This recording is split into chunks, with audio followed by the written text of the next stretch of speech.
My wife stole our son's college fund to help out her lazy brother, but now he's suing her to get the money back because he's gonna need it. I'm 41 years old, have been married to Melissa, 38, for 13 years, and we have an 11-year-old son. I'm so furious and outraged.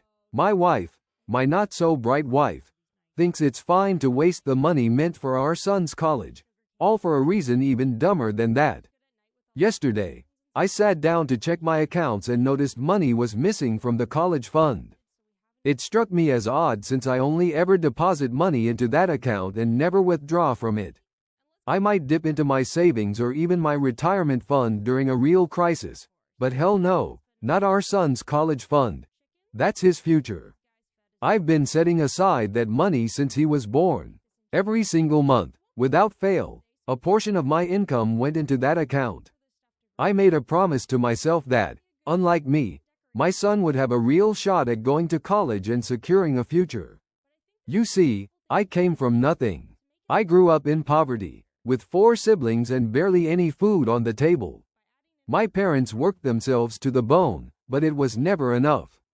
I was the oldest, so I had an extra load of responsibility. We went to public school, survived on food stamps, and I didn't even finish high school. Just the idea of going to college was a luxury. After school, I had to take care of the house and my younger siblings. When my sister reached my age, she took on my responsibilities so I could go out with my dad to earn extra money. He worked at a workshop, and he'd take me along to help. I wasn't paid, but I helped him finish his work faster. The more cars he washed, the more commission and tips he earned. I learned all the tools and tricks from him. Eventually, my dad opened his own little workshop, which my sister and I helped run. We thought we'd solve our money problems and build a successful business together. Unfortunately, it didn't work out, and we had to close it after a few years.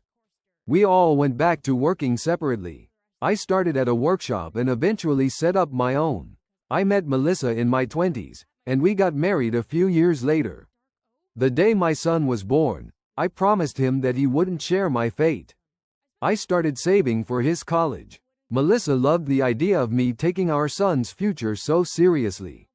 She did too, so I don't know what happened that made her think it was okay to use that money on stupid crap. You know what's worst? She kept it a secret from me. It had been nearly a month since she took the money, and she didn't say a word until I discovered it. I felt terrible when I logged into the account and saw the balance was way lower than it should be. At least 20% of the fund was gone. I refreshed the page, thinking it might be an error. But no, the numbers stayed the same. I got scared, thinking maybe someone hacked the account, and I just wondered, what the heck do I do now? I checked the transactions and there it was. The money had been transferred to her account. I went over every transaction carefully to check for fraud, but nope, it was all her doing. I confronted her immediately. I wasn't going to wait until she came to me with some excuse, by showing her the transaction on my phone. She looked at me like, "Oh, you found out," and said nothing at all. Her silence made my anxiety shoot through the roof, and I yelled, "Do you care to explain?" She paused for a few seconds, as if searching for the right words, but still said nothing. I told her, "Don't play dumb, that money was for our son's future. It's missing from the account. That's thousands of dollars. What did you do?" After a lot of prodding, she finally replied, "I needed it. I'm gonna pay it back."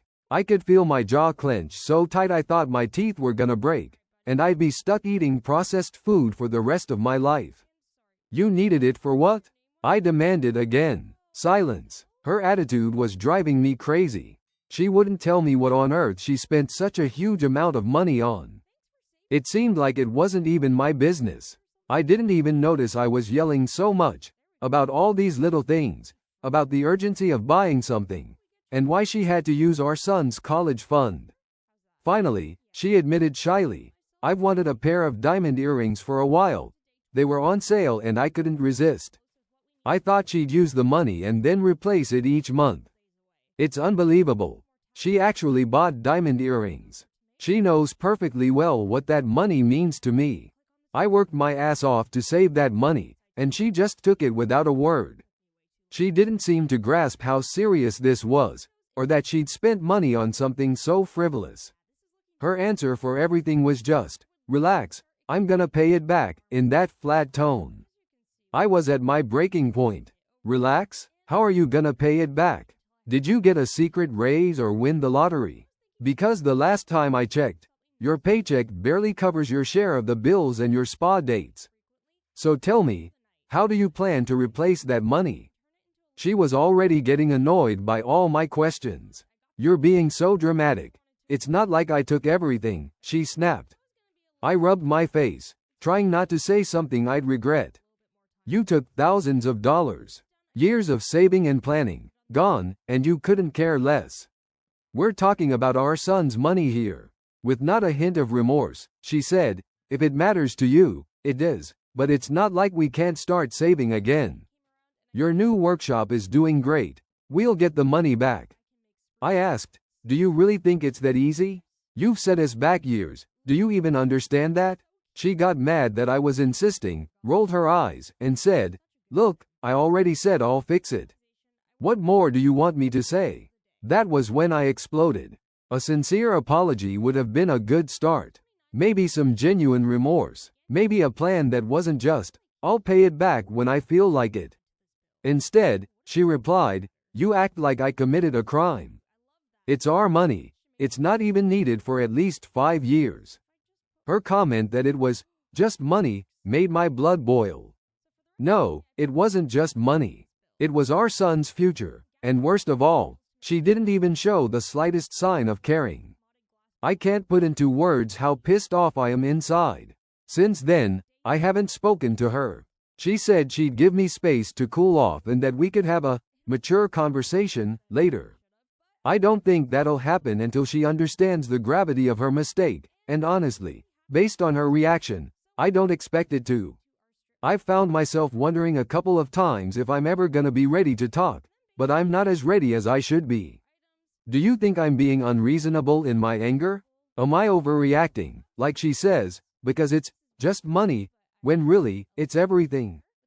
Before continuing, don't forget to subscribe. New stories every day. Update 1. After a few days, my anger cooled enough for me to start thinking clearly. There was something off in her story. Melissa has never been a fan of diamonds. In all the years we've been together, she never mentioned wanting fancy jewelry. So why now? And why use our son's college fund? It just didn't add up. My suspicions got the better of me, and I asked her to show me the earrings. She froze, like she'd been caught stealing. When I found out about the money, she acted like it was no big deal, but now she was sweating. Then she mumbled something about them still being in the process of being made.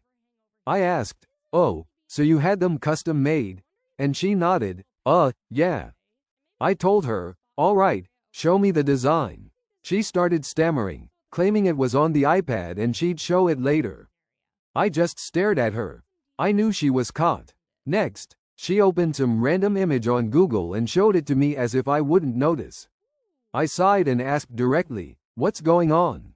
Why are you lying? What did you do with the money? She covered her face with her hands and began to cry. She finally confessed the truth. She didn't spend it on herself. She gave it to her damn brother, Ken. My blood was already used to boiling over my wife's stupidities. But this time, it wasn't just about the money, it was about the lies.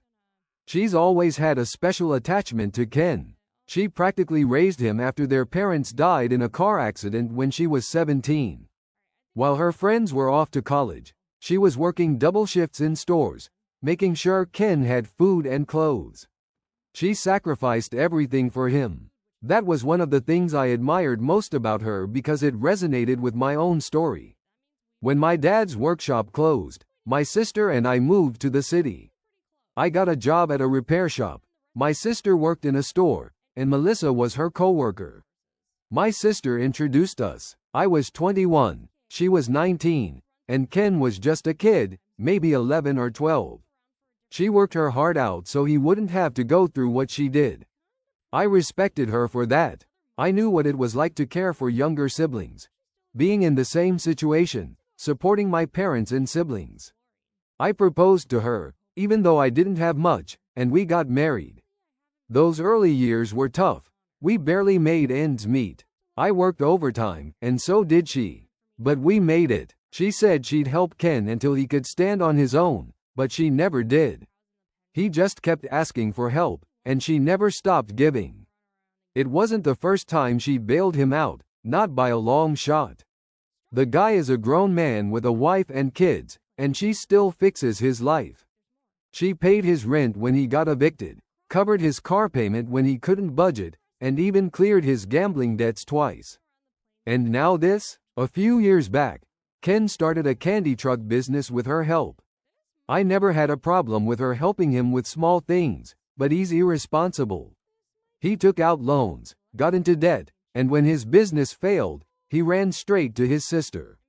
And Melissa, without a second thought, pulled money from our son's college fund and handed it over. I told her exactly what I believed. You stole it for him. Tears streamed down her face as she offered her pathetic excuse. He's my brother, I had to do it, I couldn't leave him alone. I yelled, you didn't need to do that. He's an adult. He needs to handle his own problems.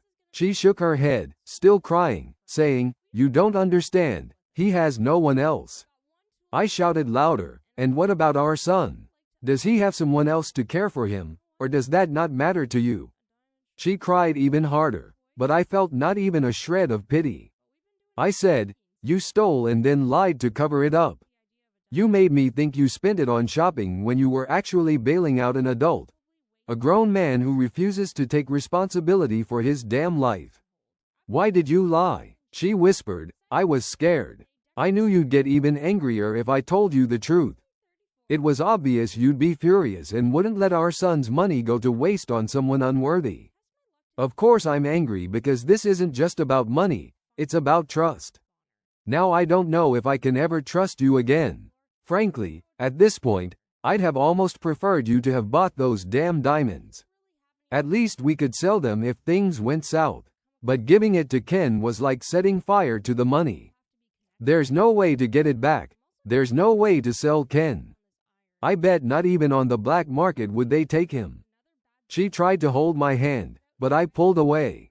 She tried to calm me down, promising to fix it, to find a way to return the money. I scoffed. How? Ken's gonna pay us back? We both know that's not happening. He's a parasite, and you fed him with our son's future just so he could become even more of a parasite. She had no answer for that. I got up and stormed out, furious.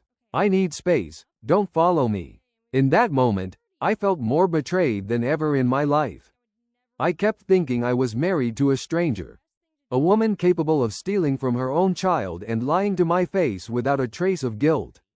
How can I ever trust her again? Several people asked in my first post whether she also contributed to the fund. Not at all. It was all me. At least 95% of it came from my hard work. Sometimes, when she got a bonus, she'd toss in a few bucks. But that never gave her the right to squander it. Update 2. I packed my bags and left. She doesn't respect me. First, she bailed out her brother, and now she's crossed the damn line. But what really broke me was our son. After the truth came out, we'd been fighting for days. She expected me to forgive her, as if confessing already earned her forgiveness. One night, we were arguing again, the same old fight. I was asking how she could do this to us, and she kept dodging everything, acting like it wasn't a big deal. I'd had enough of her bullshit, so I grabbed the essentials and left the room. When I did, I found our son standing in the hall, crying and trembling. I hugged him, but he asked me to wait a moment. I stayed by the door. He came back with a backpack in hand and said, "Please, take me with you." I didn't know what to say. Then she came out and demanded to know what was going on. Our son answered something that shattered me. "I want to go with Dad." The way he stood up for himself, it meant everything to me. I started walking toward the door with him. She blocked our way and demanded, "What are you doing?" I replied calmly, "I'm leaving." She exploded, "You can't just take our son and leave. Before I could say another word, our son spoke up. I don't want to stay with you. She tried to reason. You're upset. Dad's making you think bad things. But he interrupted, you don't love me. I remembered once Uncle Ken said you loved him more than me. I didn't believe him then, but now I do. I saw how much it hurt her to hear that from her own son. A kid shouldn't feel that way about his own mother. And that was it.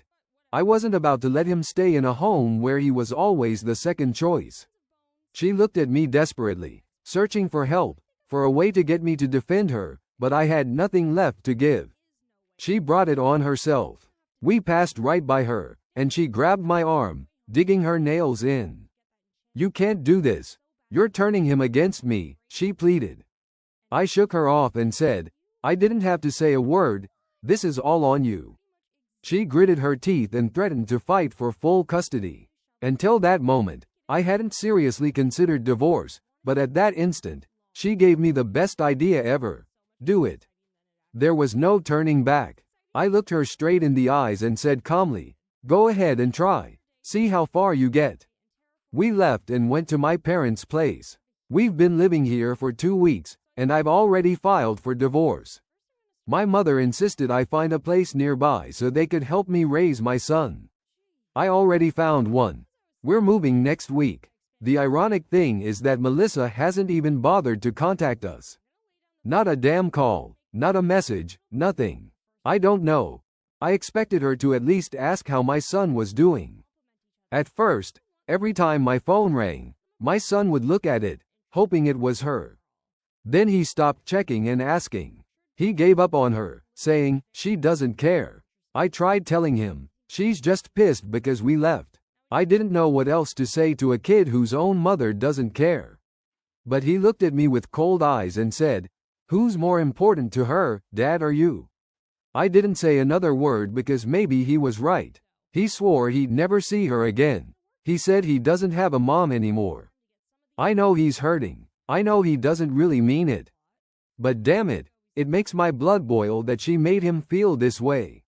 She's probably sitting there thinking we'll eventually drag ourselves back, thinking I can't raise my son on my own, that he'll miss her so much he'll beg her to come back. Well, she's in for a rude awakening. I'm filing for divorce. There's no turning back. Not when she can't even see what she's done wrong, not when she won't even try to fix it. I'd rather raise my son on my own than watch him grow up in a home where he has to fight for his own mother's love. Let her keep her damn brother. I'm keeping my son. Update 3. Sorry for taking so long to update. The single dad life isn't the easiest, but I'm getting used to it. I've got something now that might bring a smile to your face. She thought I was just joking about the divorce. She figured it was just a tantrum that would blow over and that I'd eventually come crawling back. She didn't take it seriously, until the papers landed in her hands. As soon as she got them, she panicked. She showed up at my parents' house with her eyes wide as saucers, desperate, begging me to talk and work things out. She promised she'd pay back the money and do whatever it took. I told her, if you really want to fix things, start with our son, because right now, he doesn't feel like he has a mom. That hit her, and she agreed to go talk to him. I stayed behind, listening from the next room. I heard her knock on his door. He didn't answer for 5 minutes. When he finally did, in a cold voice he said, "Now you remember me." She tried to explain. I know I should have come sooner. But he cut her off. You didn't come. You just waited for weeks. She tried to hug him, but he recoiled. I'm sorry. I thought I was giving you space, she said. He shot back. No, you were waiting for Dad to bring me back, and when he didn't, you finally decided to show up. My son was hurt, and that broke me, though I wasn't entirely surprised. She pleaded, come on, let's go home together. And he said, I'm already at home. Hearing that from him must have hurt her. A kid shouldn't feel like he's the afterthought. That was it for me. I wasn't about to let him stay in a place where he was always the second option. She looked at me desperately, trying to get me to defend her, but I had nothing left to give. She brought it on herself. We passed right by her and she grabbed my arm, digging her nails in, saying, You can't do this. You're turning him against me. I shook her off and said, I didn't have to say a word. You put him in this position all on your own. She gritted her teeth and threatened to fight for full custody. Until that moment, I hadn't seriously considered divorce, but in that instant, she gave me the perfect reason. Do it. There was no turning back. I looked her straight in the eye and calmly said, go ahead and try. See how far you can get. We left and went to my parents' place. We've been living here for 2 weeks now, and I've already filed for divorce. My mom insisted I find a nearby place so they can help me raise my son. I found one, and we're moving next week. The ironic thing is that Melissa hasn't even bothered to contact us. Not a damn call, not a text, nothing. I mean, I expected at least for her to ask how my son was doing.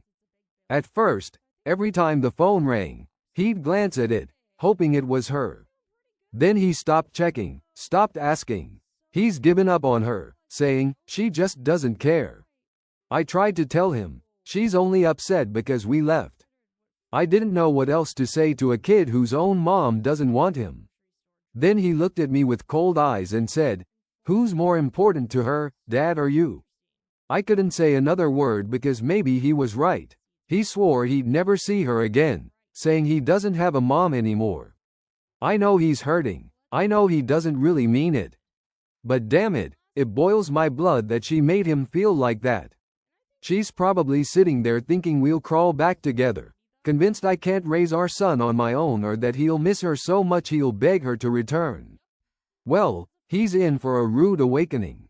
I'm filing for divorce. There's no turning back now. Not when she won't even admit what she did wrong or try to fix it. I'd rather raise my son on my own than watch him grow up in a house where he has to fight for his own mother's love. Let her keep her damn brother. I'm keeping my son. Update 4. My son turned 15 a couple of months ago, and since then, he hasn't wanted to see his mom again. After a while, Melissa basically stopped trying. There's only so much rejection a person can handle. To explain what happened with Melissa, you first need to know about the division of assets, especially the account containing our son's college fund. We reached an agreement where the account would be in my name, and she wouldn't have to return the part she took. It was just a simple joint account. We didn't have the money to set up a trust or anything like that. It was a basic account where we sent money in, so there wasn't any legal ground to sue her. I thought the arrangement was fine. As long as she couldn't access the remaining money, I could start saving and protecting it again. The rest of the assets were divided evenly. I kept my business and she got the house. That house had to be sold later because she couldn't keep it up. Now, here's what happened next. Before selling the house, by which I mean, she didn't get nearly what she expected, she demanded back the money she'd lent to her brother. I don't know how much she expected from that old, small house. It wasn't like anyone was going to pay a fortune. Even before she demanded the money, she tried to ruin her brother's marriage. But I'll get into that later. She wanted him to pay her back, and she wanted it now, but her brother said he didn't have it. Which, honestly, I can believe, because that good-for-nothing doesn't even have the drive to work. But she wouldn't let it go. After venting about her life, she decided to get revenge on him for being ungrateful. She threatened to sue him and even made posts online, telling everyone her side, crying for help because her brother wouldn't pay her back and she couldn't keep covering the house expenses. Her job never paid much, and she barely got any bonuses, like $200 or $300 a year, which was the little she contributed to our son's fund. Finally, she put the house up for sale and moved into a smaller apartment that fit her budget. I know this because she offered to sell it to me, though at a ridiculous price, maybe 40% above what I think it was worth. In the end, she ended up selling it for less because she kept lowering the price over the months until someone bought it. Now, before all that, she tried to wreck her brother's marriage. Knowing his wife was a bit jealous, she used a different phone number, one his brother thought he'd gotten just for that, and began harassing him. She pretended to be another woman, sending him messages and even some racy photos to make it more believable. That goes beyond emotional manipulation into a whole other category. Her brother eventually figured out it was her. I'm not sure how exactly. And then he made several posts, which is how I found out about the whole mess. No, don't ask about the photos, she hasn't made them public. That finally broke their relationship and led him to demand his money back. I think I've covered everything. That's pretty much all my ex has done during this time. Which is more than some people do in a lifetime.